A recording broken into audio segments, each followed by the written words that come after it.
J ಪಿನವ್ರು ಏನೇ ಹೇಳಲಿ, ಈ ಬಜೆಟ್ ನೋಡಿದಾಗ ಅದು ಮಾಧ್ಯಮ ಮಾರ್ಗದಲ್ಲಿಂದ ಇಲ್ಲಿವರೆಗೂ ಎಷ್ಟು ದುಡ್ಡು ಕಲೆಕ್ಟ್ ಮಾಡಿದ್ರೆ ಎಂಬುದು ಇಂಪಾರ್ಟೆಂಟ್ ಅದ. ಇವತ್ತು ಅವ್ರು ಕೊಡ್ತಕ್ಕಂಥದ್ದು ಏನೋ ಸ್ವಲ್ಪ ಮಾಡಿ ಅದು ಮಾಧ್ಯಮ ವರ್ಗದ ಎಲ್ಲರಿಗೂ ಅನುಕೂಲ ಮಾಡಿಕೊಟ್ಟದು ಅಂದರೆ ಸರಿಯಾದ ಸಮಂಜಸ ಅಲ್ಲ ಅದು. ಎರಡನೇದಾಗಿ ರಾಜ್ಯದಲ್ಲಿ ಈಗ ರೈತರ ಬಗ್ಗೆ ಆಗಲಿ, ಬಡವರ ಬಗ್ಗೆ ಆಗಲಿ, ಯುವಕರ ಬಗ್ಗೆ ಆಗಲಿ, ಮಹಿಳೆಯರ ಬಗ್ಗೆ ಆಗಲಿ ಯಾವುದೇ ನೇರವಾಗಿ ಅವರಿಗೆ ತಲುಪಿಸುವಂಥ ಒಂದು ಯೋಜನೆ ಯಾವುದೂ ಅವ್ರು ಮಾಡಲಿಲ್ಲ. ಮತ್ತು ಅನೇಕ ಭರವಸೆಗಳನ್ನ ಕೊಟ್ಕೊಂತ ಬಂದರು. ಇವರು ಮೋದಿಯವರು ಬಂದ ಕೂಡ ಜನರಿಗೆ ಆಸೆ ಹೊಡಿತು. 15 ಲಕ್ಷ ರೂಪಾಯಿ ತಂದು ಹಾಕ್ತು ಅಂತ ಹೇಳಿದರು. ಎಲ್ಲ ರೈತರದು ಅವರ ಆರ್ಥಿಕ ಪರಿಸ್ಥಿತಿ ದ್ವಿಗುಣಗೊಳಿಸ್ತು ಅಂತಂದರು. ಅಲ್ಲಿಂದ ಬ್ಲ್ಯಾಕ್ ಮನಿ ತಂದು ಎಲ್ಲರಿಗೂ ಇದು ಮಾಡ್ತು ಅಂತಂದರು. ಆದರೆ ಈ ರೀತಿಯಾಗಿ ಅವರು ಮಾತನಾಡಿದ್ದಕ್ಕೆ 2 ಕೋಟಿ ನೌಕರಿ ಕೊಡ್ತೇವೆ ಅಂತ ಹೇಳಿದರು. 10 ವರ್ಷದಲ್ಲಿ 20 ಕೋಟಿ ನೌಕರಿ ಕೊಡಬೇಕಾಗಿತ್ತು. ಇದು ನೌಕರಿ ಹೋಗಿದೆ ಅಂತೇಳಿ ಜನರು ಕಾಳಿಯಾಗಿ ಕೂತಾರೆ. ಈ ರೀತಿಯಾಗಿ ಹೇಳಿದ್ದು ಯಾವುದೂ ಮಾಡೋದಿಲ್ಲ. ಅವರು ಯಾವುದೋ ಒಂದು ತೋರಿಸಿ ಅದನ್ನೇ ಎಲ್ಲರೂ ಇಡೀ BJP ನಾಯಕರುಗಳು ಮುಖಂಡರು ಮಾತಾಡ್ತಾರೆ. ಇದರಿಂದ ದೇಶ ಅಭಿವೃದ್ಧಿ ಆಗಲಿಕ್ಕೆ ಸಾಧ್ಯ ಇಲ್ಲ, ಸಮಸ್ಯೆ ಬಗೆಹರಲಿಕ್ಕೆ ಸಾಧ್ಯ ಇಲ್ಲ. ಏನು ಮಾಡ್ತಾ ಇದ್ದಾರೋ ಅದು ನೇರವಾಗಿ ಜನರಿಗೆ ತಲುಪಬೇಕು. ಅದರಿಂದ ಜನರಿಗೆ ಪ್ರಯೋಜನ ಆಗಿರಬೇಕು. ಅವರ ಆರ್ಥಿಕ ಪರಿಸ್ಥಿತಿ ಸುಧಾರಿಸಬೇಕು, ಮೂಲಭೂತ ಸೌಲಭ್ಯಗಳು ಹೆಚ್ಚಿಸಬೇಕು. ಇದು ಜವಾಬ್ದಾರಿ ಒಂದು. ಎರಡನೇದು, ಈ ಫೆಡರಲ್ ಸಿಸ್ಟಮ್ನಲ್ಲಿ ಎಲ್ಲ ರಾಜ್ಯಗಳಿಗೂ ಅವರು ಸಮಾನವಾಗಿ ನೋಡ್ಕೊಳ್ಬೇಕಾಗ್ತದೆ. ಇದನ್ನು ರಾಜಕೀಯವಾಗಿ ನೋಡ್ತಕ್ಕಂಥದ್ದಲ್ಲ. ನಮ್ಮ ಸಂವಿಧಾನದಲ್ಲೇ ಡಾಕ್ಟರ್ ಬಾಬಾ ಸಾಹೇಬ್ ಅಂಬೇಡ್ಕರ್ ಹೇಳಿದ್ದೆ ಇದು. ಇದರಲ್ಲಿ ನೇರವಾಗಿ ಮೋದಿಯವರು ಅಧಿಕಾರಕ್ಕೆ ಬಂದ ನಂತರ ಯಾವ ರೀತಿಯಾಗಿ ನಡ್ಕೊಳ್ತಾ ಇದ್ದಾರೆ ಅಂತ ನಿಮ್ಗೆ ಗೊತ್ತಿದೆ. ಮಲ್ತಾ ಧೋರಣೆ ನೇರವಾಗಿ ತೋರಿಸ್ತಾ ಇದ್ದಾರೆ. ಹೋದ ಸಲ ಬಜೆಟ್ನಲ್ಲಿ ಅನೌನ್ಸ್ ಮಾಡಿದ್ದು 15th ಫೈನಾನ್ಸ್ನಲ್ಲಿ ನಿರ್ಮಲಾ ಸೀತಾರಾಮನ್ ಅವರಿಗೆ ಹೇಳಿಕೊಟ್ಟಿರ್ತಕ್ಕಂಥದ್ದು 5,300 ಕೋಟಿ ಅಪರ ಭದ್ರಾ ಕೊಡ್ತಂತ ಹೇಳಿರ್ತಕ್ಕಂಥದ್ದು, 3,000 ಕೋಟಿ ಕೆರೆಗಳಿಗೆ ಕೊಡ್ತಂತ ಹೇಳಿದ್ದು, 3,000 ಕೋಟಿ ಪಿರ್ಪಳ ರೋಡಿಗೆ ಕೊಡ್ತಂತು, 11,300 crores 15th ಫೈನಾನ್ಸ್ನಲ್ಲಿ ಅನೌನ್ಸ್ ಮಾಡಿದ್ದು ಮತ್ತು ಬಜೆಟ್ನಲ್ಲಿ ಹೇಳಿರ್ತಕ್ಕಂಥದ್ದು. ಆ ಬಜೆಟ್ನಿಂದ ಇಲ್ಲೇ ಬೊಮ್ಮಾಯಿನವರು ತಮ್ಮ ಬಜೆಟ್ನಲ್ಲಿ ಅಭಿನಂದನೆಗಳು ಸಲ್ಲಿಸಿದ್ರು ಕೇಂದ್ರ ಸರ್ಕಾರ. ಇಷ್ಟೆಲ್ಲ ರೆಕಾರ್ಡ್ ಆದಮೇಲೆ ಸಹಿತ ನೇರವಾಗಿ ₹1 ಇವತ್ತು ರಿಲೀಸ್ ಮಾಡಿಲ್ಲ. ಅನೇಕ ಬಾರಿ ಈ ವಿಷಯಗಳ ಬಗ್ಗೆ ಮುಖ್ಯಮಂತ್ರಿಗಳು ಪ್ರಧಾನಮಂತ್ರಿಗೆ ಸಂಬಂಧಪಟ್ಟಿದ್ದ ಸಚಿವರಿಗೆ ಗಮನಕ್ಕೆ ತರಲಾಗಿದೆ. ಆದರೂ ಅವರು ಕೊಡ್ತಾ ಇಲ್ಲಾಂದರೆ ಇದಕ್ಕೆಲ್ಲ ದೊಡ್ಡ ಉದಾಹರಣೆ ಬೇಕು. ಅದೇ ರೀತಿಯಾಗಿ ಇಡೀ ರಾಜ್ಯದಲ್ಲಿ 6,000 ಸೊಸೈಟಿ 4+2,000 4,000 2,000 6,000 ಸೊಸೈಟಿ ಮುಖಾಂತರ ರೈತರಿಗೆ ಸಾಲ ಮನ್ನಾ ಸಾಲ ಕೊಡ್ತಕ್ಕಂಥದ್ದು, 4% ಬಡ್ಡಿ ಮೇಲೆ ನಬಾರ್ಡ್ನವ್ರು ಕೊಡ್ತಕ್ಕಂಥದ್ದು, ಇಡೀ ರಾಷ್ಟ್ರದಲ್ಲಿ ಕೊಡುವಂಥದ್ದು. ನಮ್ಮ ರಾಜ್ಯಕ್ಕೆ 9,000 ಕೋಟಿ ಈ ವರ್ಷ ನಾವು ಡಿಮ್ಯಾಂಡ್ ಮಾಡಿದ್ವಿ. ಹೋದ ಸಲ 5,000 ಕೋಟಿ ಕೊಟ್ಟಿದ್ರು. ಈಗ 9,000 ಕೋಟಿ ಮಾಡಂತ ಹೇಳಿದ್ವಿ. ಅದನ್ನು ಬಿಟ್ಟು 9 ಇಲ್ಲ 5 ಇಲ್ಲ, ಹೋದ ಸಲ ಕೊಟ್ಟಿದ್ದು ಕೊಳ್ಳಾದರೆ 58% ಅಷ್ಟು ಕಡಿಮೆ ಮಾಡಿ ಈಗ 2,342 ಕೋಟಿ ಕೊಟ್ಟಿದ್ದಾರೆ. ಇವತ್ತು ರೈತರು ಏನಾಗಬೇಕು? 14% ಬಡ್ಡಿಗೆ ಹೋಗ್ಬೇಕು. ಇದ್ರೆ ಈ ರೀತಿಯಾಗಿ ಫೈನಾನ್ಸ್ ಕಂಪ್ನಿಗಳಿಗೆ ಹೋಗ್ಬೇಕಾಗ್ತದೆ. ಏನು ಯಾವ ಮೈಕ್ರೋ ಫೈನಾನ್ಸ್ಗೆ. ಇವತ್ತು ಮೈಕ್ರೋ ಫೈನಾನ್ಸ್ ಬಗ್ಗೆ ಎಲ್ಲ ಸಾಯ್ತಾ ಇದ್ದಾರೆ ಜನರು ಅಂತೇಳಿ BJP ಅವ್ರು ಬರ್ತಾರೆ. ಮೈಕ್ರೋ ಫೈನಾನ್ಸ್ ಯಾವ ರೂಲ್ಸ್ ಆ್ಯಂಡ್ ರೆಗ್ಯುಲೇಷನ್ ಮೇಲೆ ನಡೀತಿದೆ? ರಿಸರ್ವ್ ಬ್ಯಾಂಕ್ ರೂಲ್ಸ್ ರೆಗ್ಯುಲೇಷನ್ಸ್ ಮೇಲೆ ಮೈಕ್ರೋ ಫೈನಾನ್ಸ್ಗೆ ಲೈಸೆನ್ಸ್ ಕೊಟ್ಟಿರ್ತಕ್ಕಂಥದ್ದು. ರಿಸರ್ವ್ ಬ್ಯಾಂಕ್ ಯಾರ ಅಂಡರ್ನಲ್ಲಿ ಐತಿ? ನಿರ್ಮಲಾ ಸೀತಾರಾಮನ್ ಮೋದಿಯವ್ರ ಅಂಡರ್ನಲ್ಲಿ ಐತಿ. ಅವರಿಗೆ ಮಾತಾಡೋರಿಗೆ ಸ್ವಲ್ಪನ ಕಾಮನ್ ಸೆನ್ಸ್ ಐತಿ ಇಲ್ಲ ಅಂತ ಹೇಳ್ತೀನಿ ನಾನು. ರಾಜ್ಯದಲ್ಲಿ ಇರ್ತಕ್ಕಂಥ ನಾಯಕರುಗಳಿಗೆ ಮೈಕ್ರೋ ಫೈನಾನ್ಸ್ ಕಂಟ್ರೋಲ್ ಮಾಡಬೇಕಾದ್ರೆ, ಆ್ಯಕ್ಷನ್ ತೊಗೋಬೇಕಾದ್ರೆ, ಸ್ಟ್ರಿಜೆಂಟ್ ರೂಲ್ಸ್ ಮಾಡಬೇಕಾದ್ರೆ ರಿಸರ್ವ್ ಬ್ಯಾಂಕ್ ಮಾತ್ರ ಇದೆ. ರಿಸರ್ವ್ ಬ್ಯಾಂಕ್ ರೂಲ್ಸ್ ಆ್ಯಂಡ್ ಪ್ರಕಾರ ಅವ್ರು ಪರ್ಮಿಷನ್ ತೊಗೊಂಡು ಅವರು ಮೈಕ್ರೋ ಫೈನಾನ್ಸ್ ನಡೆಸ್ತಾರೆ. ಅಲ್ಲಿ ಲೋಪದೋಷಗಳು ಇದೇ ಸರಿಪಡಿಸ್ತವೆ ಅಂತ ಹೇಳೋದು ಬಿಟ್ಟು ರಾಜ್ಯ ಸರ್ಕಾರದಲ್ಲಿ ಆತ್ಮಹತ್ಯೆಗಳು ಮಾಡ್ಕೊತ ಇದ್ದಾರೆ. ಆಯಿತು, ಆತ್ಮಹತ್ಯೆಗಳು ಆಗಲಾರ್ದಂಗೆ ಕೇಂದ್ರ ಸರ್ಕಾರ ಜವಾಬ್ದಾರಿ ಐತಲ್ಲ. ಇವತ್ತು 4% ಬರ್ತಕ್ಕಂಥ ನಬಾರ್ಡನ್ನು ಈಗ ರೈತರು ಹೋಗಿ 14% ತೊಗೋಬೇಕಾದ್ರೆ ಏನು ಪರಿಸ್ಥಿತಿ ಆಗ್ತದೆ?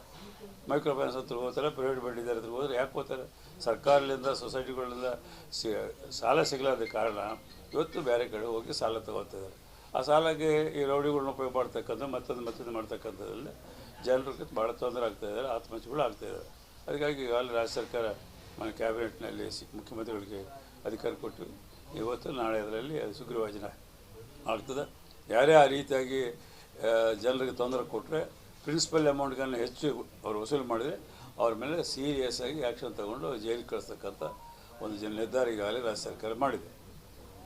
ಕಂಟ್ರೋಲ್ ಇರೋದು RBI ಅಂತ ಹೇಳ್ತೀರಿ, ಆದರೆ ಇಲ್ಲಿ ನೀವು ಸುಗ್ರೀವಾಜ್ಞೆ ಜಾರಿ ತರಲಿಕ್ಕೆ ಹೊರಟಿದ್ದೀರಿ. ಇಲ್ಲ, ಸುಗ್ರೀವಾಜ್ಞೆ ಅಂದರೆ in addition to the reserve ಬ್ಯಾಂಕ್ಲಿದ್ದು 35-36 ಇದ್ದಾರೆ ನಮ್ಮ ರಾಜ್ಯದಲ್ಲಿ ಪರ್ಮಿಷನ್ ತಗೊಂಡು. ಅದಲ್ಲದೆ ಪ್ರೈವೇಟ್ ಬಡ್ಡಿ ಕೊಡ್ತಕ್ಕಂಥವ್ರು ಇದ್ದಾರೆ. ಬೆಳಗ್ಗೆ ಕೊಟ್ಟು ಸಾಯಂಕಾಲ ತಗೋತಾರೆ, ಈಗ ಕೊಟ್ಟು ಒಂದು ತಿಂಗಳ ಒಳಗೆ ತೊಗೊಂಬೋದು. ಇವೆಲ್ಲವೂ ನಡೀತಾ ಇದೆ. ಅದರಲ್ಲಿಂದ ಸಹಿತ ಜನರಿಗೆ ಸ್ವಲ್ಪ ತೊಂದರೆ ಆಗ್ತಾಯಿದೆ. ಅವನ್ನೆಲ್ಲ ಸೃಜನೆ ಮಾಡಬೇಕು. ಮತ್ತು ಇದರಲ್ಲಿ ಪೊಲೀಸ್ನವರು ಇಮಿಡಿಯೇಟ್ಲಿ ಅಟೆಂಡ್ ಮಾಡಲಿಕ್ಕೆ ಯಾರಾದರೂ ಬಂದು ಸಾಯಂಕಾಲ 5 ಗಂಟೆ ಆದಮೇಲೆ 6 ಗಂಟೆ ಆದಮೇಲೆ ಯಾರೂ ಹೋಗಿ ಸಾಲ ಮನ್ನಾ ವಸೂಲು ಮಾಡಲಿಕ್ಕೆ ಸಾಲ ವಸೂಲು ಮಾಡಲಿಕ್ಕೆ ಹೋಗಬಾರ್ದು. ಆ ರೀತಿಯಾಗಿ ಹೋದರೆ ಕಂಪ್ಲೇಂಟ್ ಕೊಟ್ಟರೆ ಅವರಿಗೆ ಸಹಾಯವಾಣಿ ಸಹಿತ ಅನೌನ್ಸ್ ಮಾಡಿದ್ದಾರೆ, ತಕ್ಷಣ ಅವ್ರ ಮೇಲೆ ಆ್ಯಕ್ಷನ್ ತೊಗೊಳ್ಳಿಕ್ಕೆ ಪೊಲೀಸ್ಗಳಿಂದ ಏನು ಮಾಡಲಿಕ್ಕೆ ಆಗ್ತದೋ ಆ ರೀತಿಯಾಗಿ ಜನರಿಗೆ ಸಂರಕ್ಷಣೆ ಮಾಡಬೇಕೆಂಬ ಉದ್ದೇಶದಿಂದ, ಭದ್ರತೆ ಕೊಡಬೇಕೆಂಬ ಉದ್ದೇಶದಿಂದ, ಶಕ್ತಿ ಕೊಡಬೇಕೆಂಬ ಉದ್ದೇಶದಿಂದ ರಾಜ್ಯ ಸರ್ಕಾರ ಆ ರೀತಿಯಾದಂಥ ಸುಗ್ರೀವಾಜ್ಞೆ ಮಾಡುವಂಥ ಒಂದು ಪ್ರಯತ್ನ ಮಾಡ್ತಾರೆ. ಇನ್ನೊಂದು ಸಿಎಂ ರಾಜಕೀಯ ಸಲಹೆಗಾರರ ಬದಲಾವಣೆ ಯಾಕೆ ರಾಜೀನಾಮೆ ಕೊಟ್ಟರು? ಬಿ.ಆರ್. ಪಾಟೀಲ್ ಅವರು ರಾಜೀನಾಮೆ ಕೊಟ್ಟಿರುವಂಥ ಕಾರಣ ಏನು ಸರ್? ಹೇಳ್ತೀನಿ, ಅದನ್ನು ಮುಂದೆ ಇದೊಂದು ಬಡ್ಜೆಟ್ನಲ್ಲಿ ಈಗ ನಮ್ಮ ಕಲ್ಯಾಣ ಕರ್ನಾಟಕ ಭಾಗ 371J ಕೇಂದ್ರ ಸರ್ಕಾರ 2 ಪಾರ್ಲಿಮೆಂಟ್ನಲ್ಲಿ ಕೊಟ್ಟು ವಿಶೇಷ ಸ್ಥಾನ ಕೊಟ್ಟಿರ್ತಕ್ಕಂಥ ರಾಜ್ಯ ಸರ್ಕಾರದ ಜೊತೆಯಲ್ಲಿ ಈ ಭಾಗದ ಮೂಲಭೂತ ಸೌಲಭ್ಯಗಳು ಮತ್ತು ಶಿಕ್ಷಣ, ಆರೋಗ್ಯ ಬಗ್ಗೆ ಕೇಂದ್ರ ಸರ್ಕಾರ ಜವಾಬ್ದಾರಿ ಸಹಿತ ಇದೆ, ವಿಶೇಷ ಸ್ಥಾನಮಾನ ಕೊಟ್ಟಿದೆ. ಆ ರೀತಿಯಾಗಿ ಇವತ್ತಿಗೂ ₹1 10 ವರ್ಷದಲ್ಲಿ ಅವರು ಯಾವುದೇ ಕಲ್ಯಾಣ ಕರ್ನಾಟಕಕ್ಕೆ ಯಾವ ರೀತಿಯಾದಂಥ ಜನರಿಗೆ ಅನುಕೂಲ ಮಾಡಲಿಲ್ಲ. ಅದರ ಜೊತೆಯಲ್ಲಿ ರಾಯಚೂರು, ಯಾದಗಿರಿ ಏನು ಕೇಂದ್ರ ಸರ್ಕಾರ ನೀತಿ ಯೋಗನೆ ಇವತ್ತು ಆಸ್ಪಿರೇಷನ್ ಡಿಸ್ಟ್ರಿಕ್ಟ್ ಅಂತ ಅನೌನ್ಸ್ ಮಾಡಿದ್ರು. ಅದಕ್ಕೂ ಏನೂ ಸಹಕಾರ ಮಾಡಲಿಲ್ಲ, ಯಾವುದೇ ಯೋಜನೆಗಳು ತಂದಿಲ್ಲ. ಅದರ ಜೊತೆಯಲ್ಲಿ ಇವತ್ತು ಏನು ನಾವು ಇಲ್ಲಿ ಭಾಳ ಬಹುದಿನಗಳ ಬೇಡಿಕೆ ಇದೆ ಮತ್ತು ಕೇಂದ್ರ ಸರ್ಕಾರ 2 ವರ್ಷ ಹಿಂದೆ ಕರ್ನಾಟಕಕ್ಕೆ ಏಮ್ಸ್ ಕೊಡ್ತೀವಿ ಅಂತೇಳಿ ಘೋಷಣೆ ಮಾಡಿರ್ತಕ್ಕಂಥ ಹಿನ್ನೆಲೆಯಲ್ಲಿ ರಾಯಚೂರಿಗೆ ಕೊಡಬೇಕಂತೇಳಿ ರಾಜ್ಯ ಸರ್ಕಾರ ಸ್ಪಷ್ಟವಾಗಿ ಕೇಂದ್ರ ಸರ್ಕಾರಕ್ಕೆ ಪತ್ರ ಬರೆದಿರ್ತಕ್ಕಂಥದ್ದು ಮತ್ತು ಪ್ರಧಾನಮಂತ್ರಿಗಳ ಗಮನಕ್ಕೆ ಮತ್ತು ಆರೋಗ್ಯ ಇಲಾಖೆ ಸಚಿವರಿಗೂ ಸಹಿತ ಗಮನಕ್ಕೆ ತಂದಿರತಕ್ಕಂಥದ್ದು. ಸಚಿವರಾಗಿ ನಾವು 2 ಬಾರಿಗೆ ಹೋಗಿ ಬಂದಿದ್ವಿ, ಶಾಸಕರು ಬಂದೇ ಹೋಗಿದ್ದರು, ನಮ್ಮ ಹೋರಾಟ ಸಮಿತಿಯವರು ಹೋಗಿ ಬಂದಿದ್ದರು. ಅದರ ಜೊತೆಯಲ್ಲಿ ಮತ್ತು ಚೀಫ್ ಸೆಕ್ರೆಟರಿಗಳನ್ನು ಸಹಿತ ಇತ್ತೀಚೆಗೆ ಒಂದು ಪ್ರಿನ್ಸಿಪಲ್ ಸೆಕ್ರೆಟರಿ ಮೆಡಿಕಲ್ ಎಜುಕೇಷನ್ ಒಂದು ಲೆಟರ್ ಬರೆಸಿದ್ದೀವಿ.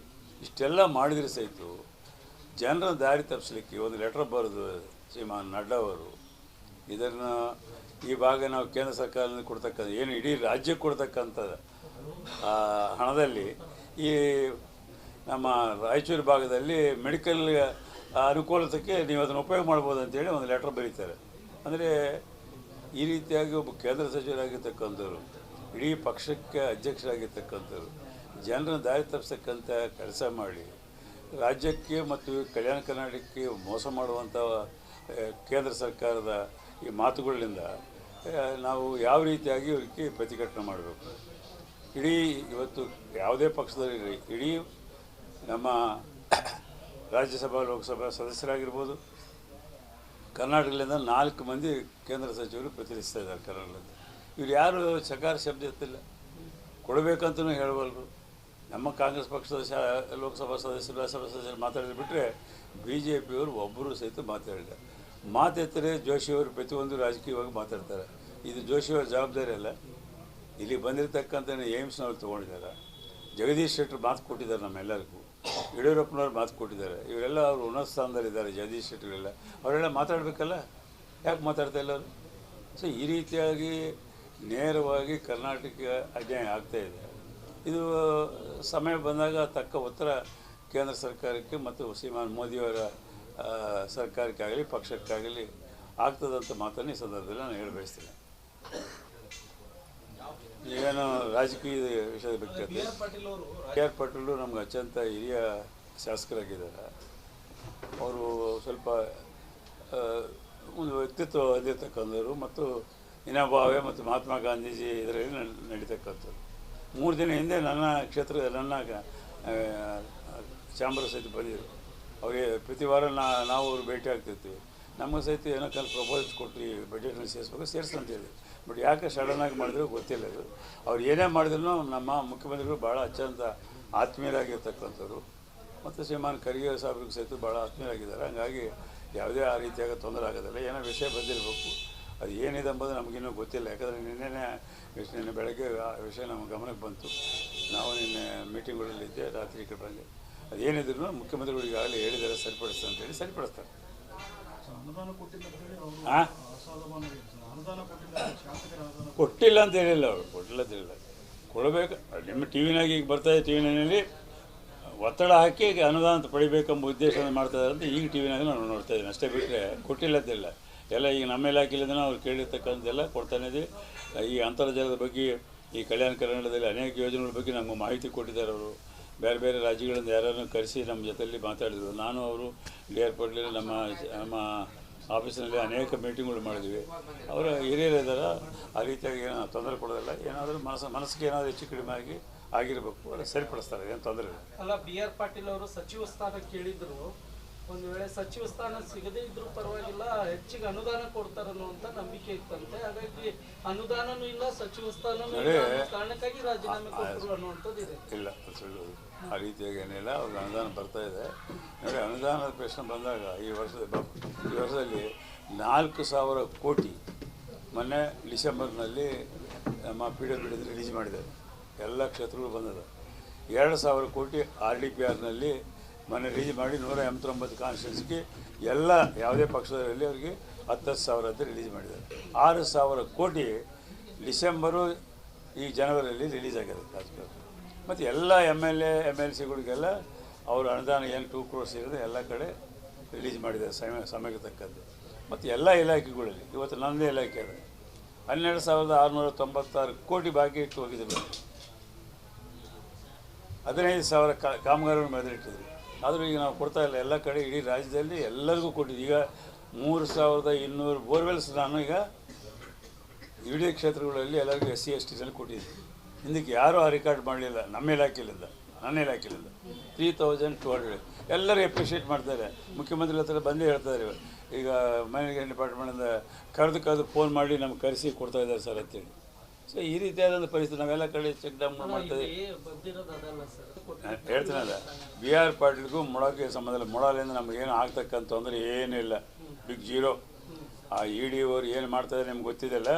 ಅವ್ರು ನಟೇಶನ್ ಕೇಸ್ನಲ್ಲಿ ಹೈಕೋರ್ಟ್ ಏನು ಹೇಳಿದೆ ED ಅವರು ಮಾಡಿದ ತಪ್ಪು ಅಂತೇಳಿ ಸ್ಪಷ್ಟವಾಗಿ ಹೇಳಿದ್ದಾರೆ.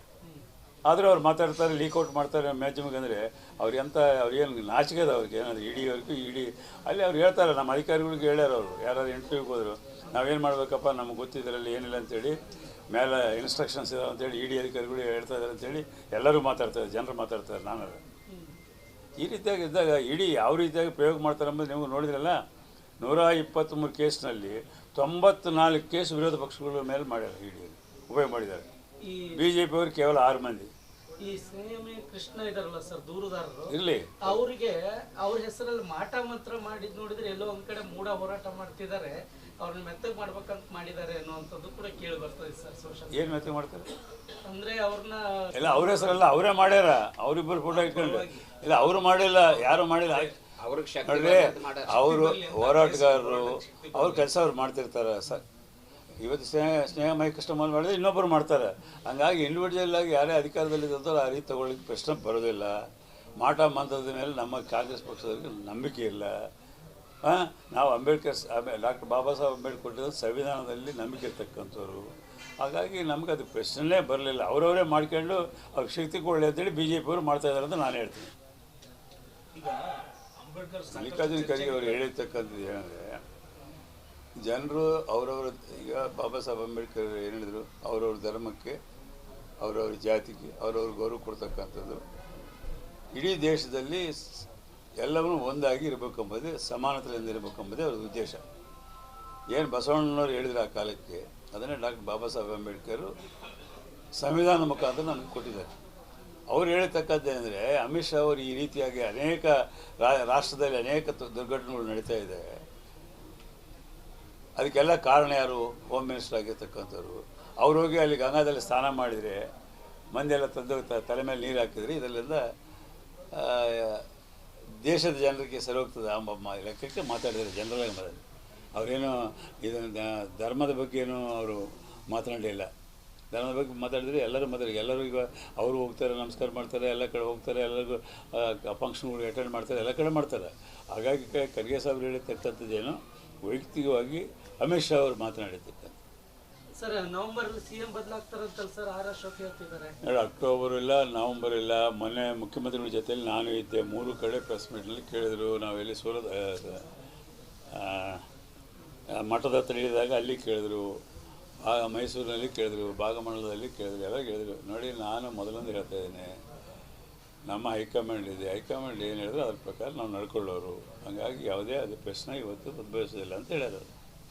ಇಲ್ಲ ನಮ್ಮ ಪಾರ್ಟಿಯಲ್ಲಿ ಚರ್ಚೆನೇ ಇಲ್ಲ, ಯಾಕೆ ಮಾತಾಡ್ತಾರೋ ಗೊತ್ತಿಲ್ಲ. ದಿನ ಒಂದು ಮಾತಾಡ್ತಾರೆ, ಡೇಟ್ ಕೂಡ ಹೇಳಿದ್ದಾರೆ ಸರ್. ಹೇಳ್ತಾರೆ. ಯಾರು ಹೇಳಿದ್ರು ಡೇಟ್? 15 ಅದೇ 6 ವರ್ಷಕ್ಕೆ ಹೇಳಿದ್ರೆ ನಾವು ಕೈ ಮಾಡ್ತಾರೆ. 6 ವರ್ಷಕ್ಕೆ ಏನಾದರೂ ಕಾಮನ್ ಸೆನ್ಸ್ ಇದೆ? ಮಾತಾಡ್ತಾರೆ, ದಿನ ಒಂದು ಮಾತಾಡ್ತಾರೆ. ಅವ್ರು ಮಾತಾಡೋದಕ್ಕೆ ಯಾವುದನ್ನ ಅರ್ಥ ಐತೆ? ಅಂದರೆ ನಮ್ಮ ಅವ್ರ ಪಾರ್ಟಿಯಲ್ಲಿ ಏನು ನಾವು ಮಾತಾಡಬಾರ್ದು ಆ ರೀತಿಯಾಗಿ. ಅವ್ರ ಪಾರ್ಟಿಯಲ್ಲಿ ಏನು ನಡೀತಾ ಇದ್ದಾರೆ ಅಶೋಕ್ನ ಹೋಗಿ ಸರಿ ಮಾಡು ಅಂತ ಹೇಳ್ತಾರೆ ಮೊದಲು ಹೋಗಿ. ನಮ್ಮ ಪಾರ್ಟಿ ಬಗ್ಗೆ ನಮ್ಮ ಡೇಟ್ಸ್ಗೆ ಏನು ಕೊಡ್ತಾರೆ? ನಾಚಿಕೆ ಇರಬೇಕು ಅವ್ರಿಗೆ. ಅವ್ರ ಪಾರ್ಟಿಯಲ್ಲಿ ಏನು ನಡೀತದೆ? ವಿರೋಧ ಪಕ್ಷದಲ್ಲಿದ್ದು 6 ಬಾಗಿಲು ಮಾಡ್ಕೊಂಡು ಕೇಂದ್ರ ಸರ್ಕಾರದಲ್ಲಿರ್ತಕ್ಕಂಥವ್ರು ಬಂದು ಸರಿ ಮಾಡಲಿಕ್ಕೆ ಆಗಲಾದಂಥ ಪರಿಸ್ಥಿತಿ ಆಗ್ಯದ ಅವ್ರು ಬಿ ಜೆ ಪಿಯಲ್ಲಿ. ಅವ್ರೇನು ಮಾತಾಡ್ತಾರೆ? ಅಶೋಕ್ ನಮ್ಮ ಪಾರ್ಟಿ ಬಗ್ಗೆ ಡೇಟ್ ಕೊಡ್ತಾರೆ. ಇವ್ರು ನಮ್ಮ ಹೈಕಮಾಂಡನ್ನ ನಾಚಿಕೆ ಇರಬೇಕು ಅವ್ರಿಗೆ ಮಾತಾಡ್ತಾರೆ ಅಂತಂದರೆ. 100 ಸಲ ಆಯಿತು ಸರ್. ಇನ್ನೊಂದು ಕೊನೆಯದಾಗಿ ಸರ್, ಈಗ SST ಸಚಿವರು ಹೈಕಮಾಂಡ್ ಭೇಟಿ ಆಗ್ಲಿಕ್ಕೆ ಯಾರೂ ಆ ರೀತಿ ಮಾತಾಡಿಲ್ಲ. ರಾಜಣ್ಣ ಅವ್ರ ಯಾರು ಅಂದಿಲ್ಲ. ರಾಜಣ್ಣವ್ರು ಹೇಳಿಲ್ಲ. ಅವ್ರ ನೇತೃತ್ವದಲ್ಲಿ ಹೋಗ್ತಾರೆ. ಯಾರು ಮಾತಾಡಿಲ್ಲ. ವಿಷಯ ಪ್ರಶ್ನೆ ಬಂದಿಲ್ಲ. ಅಂದ್ರೆ ಊಹಾಪೋಹ ಸರ್ ಎಲ್ಲ. ಅದು ಹೇಳಿದೆ 100% ಹೇಳ್ತಾ ಇದ್ದಾರೆ. ಎಲ್ಲರೂ ಹೇಳಿದ್ರೆ ಮುಂದೆ ಮಾತಾಡ್ತಾರೆ ಅಂತೇಳಿ. ಯಾರು ಹೈಕಮಾಂಡ್ ಭೇಟಿ ಆಗ್ತದೆ ಪ್ರಶ್ನೆ ಬಂದಿಲ್ಲ. ಅವರೇ ಬಂದರು, ಮೊನ್ನೆ ಮೀಟಿಂಗ್ ಮಾಡಿದರು ಸುಜಾಲ್ ಅವರು ನಮ್ಮೆಲ್ಲರಿಗೆ ಮಾತಾಡಿದ್ರು, ಹೋಗಿದ್ರು. ಯಾವ ಸಂದರ್ಭ ಬಂದಾಗ ಹೋಗ್ಬೋದು. ಈಗ ನಾವು ಯಾವುದಕ್ಕೆ ಇವತ್ತು ಮಧ್ಯಾಹ್ನ ನಾನು ಹೋಗ್ಬೇಕು. ಆ್ಯಕ್ಚುಲಿ ನಾಳೆ ಮುಂಜಾನೆ ಶೆಖಾವತರು 9 ಗಂಟೆಗೆ ಟೈಮ್ ಕೊಟ್ಟಾರೆ ಮನೆಯಲ್ಲಿ. ನನಗೆ ನಮ್ಮ ಸೈನ್ಸ್ ಆ್ಯಂಡ್ ಟೆಕ್ನಾಲಜಿ ಟೈಮ್ ಕೇಳಿದ್ವಿ. ನಾಳೆ ಮುಂಜಾನೆ ಕೊಟ್ಟರು. ನಾಳೆ ಪಾರ್ಲಿಮೆಂಟ್ ಅದ 9 ಗಂಟೆಗೆ ಹೋದರೆ ನಾವು ಏನು ಚರ್ಚೆ ಮಾಡಲಿಕ್ಕೆ ಆಗ್ತದೆ? ಅವ್ರು ಬರೋದು 10 ಗಂಟೆಗೆ ಬರ್ತಾರೆ ಪಾರ್ಲಿಮೆಂಟ್ ಅದಂತೇಳಿ ಮತ್ತೆ ರಿಕ್ವೆಸ್ಟ್ ಮಾಡಿ ನೆಕ್ಸ್ಟ್ ಯಾವುದೋ ಸಾಟರ್ಡೆ ಬರ್ತದೆ ಅಂತೇಳಿ ಪೋಸ್ಟ್ಪೋನ್ ಮಾಡಿದ್ವಿ. ಇವತ್ತು ಮಧ್ಯಾಹ್ನ ಮುಗಿಸ್ಕೊಂಡು ಹೈದ್ರಾಬಾದ್ಗೆ ಹೋಗ್ತೀವಿ ಅಂತ ಹೋಗೋದಕ್ಕಿತ್ತು. ಅವರು ಕರ್ಸ್ಕೊಳಕ್ಕೆ ಹೋಗ್ತಾರೆ ಅಷ್ಟೇ. ಅವ್ರು ಯಾರು ಹೇಳ್ತಾರೆ ಆ ರೀತಿ? ಆ ಪ್ರಶ್ನೆ ಉದ್ಭವಿಸಿದೆ ಎಲ್ಲ